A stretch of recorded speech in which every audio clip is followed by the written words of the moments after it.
आप हैं निष्कर्ष भारत के साथ और मैं हूं मनोज चतुर्वेदी। देखिए, बिहार में राज्यसभा के उम्मीदवारों की चर्चा अब शुरू हो जानी चाहिए।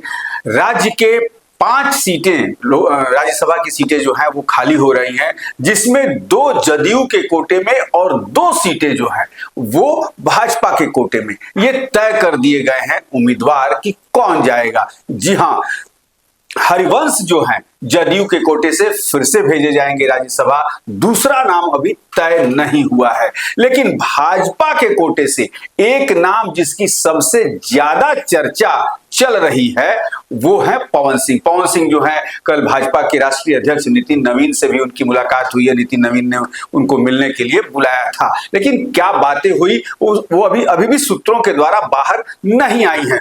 सबसे बड़ी बात यह है कि इसमें जो है राजद ने भी सबूफा छोड़ा है कि तेजस्वी यादव विधानसभा से इस्तीफा देके राज्यसभा के लिए चुन के जाएंगे, लेकिन तेजस्वी यादव के पास बहुमत है नहीं। मात्र 25 सीटें उनके पास हैं।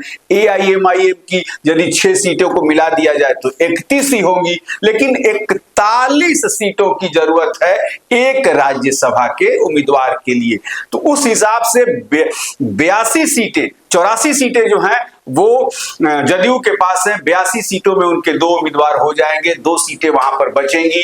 उस सबको मिलाकर देखा जाए तो तेजस्वी का जाना मुश्किल लग रहा है। लेकिन एक बात हम आपको और बता दें, प्रशांत किशोर की तो चर्चा करेंगे, लेकिन बिहार के कुछ पत्रकार जो है शायद राज्यसभा भेजने वालों का ठेका लेके रखा है। जी हां, बिहार के एक नामी गिरामी पत्रकार पवन सिंह को नचनिया बजनिया कहे हैं। पवन सिंह को कह रहे हैं कि अश्लील गाने गाते हैं, वैसे लोग राज्यसभा में नहीं जाने चाहिए, और उपेंद्र कुशवाहा की फोटो लगाकर उनकी चर्चा की है। यानी कि सोच लीजिए बिहार में कैसे कैसे पत्रकार हैं, जो पत्रकार कम और नेताओं के दलाल जो है वो ज्यादा बन गए हैं कि नहीं भैया ये नहीं जाने चाहिए, यदि ये जाते तो ज्यादा अच्छा होता। राजनीतिक सूझबूझ है। बड़ा लंबा चौड़ा अपने सोशल मीडिया पर भाषण लिखा है, यानी कि जरूर उपेंद्र कुशवाहा से कुछ मिल गया होगा, उपेंद्र कुशवाहा की जय हो लगाते हैं।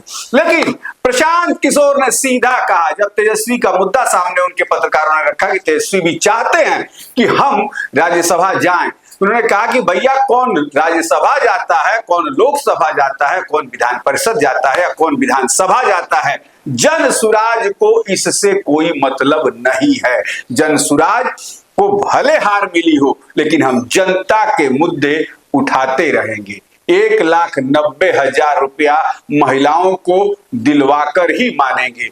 पेंशन की जो बात है उस पर भी हमारी नजर रहेगी। हर साल करीब करीब 20 लाख नौकरियों की बात है, मानिए कि पर क्वार्टर करीब करीब 6.25 से 6.5 लाख नौकरियां देनी, हर 3 महीना पे 6 से 6.5 लाख नौकरियां देनी है। लेकिन प्रशांत को सुनिए, कौन राज्यसभा का उम्मीदवार हो रहा है, कौन कहाँ का उम्मीदवार हो रहा है, ये हम लोग का विषय नहीं। हम लोग के लिए विषय ये है कि आज भी बिहार का लाखों युवा 10-15 हज़ार रुपये के रोजगार के लिए पूरे देश में मारा फिर रहा है।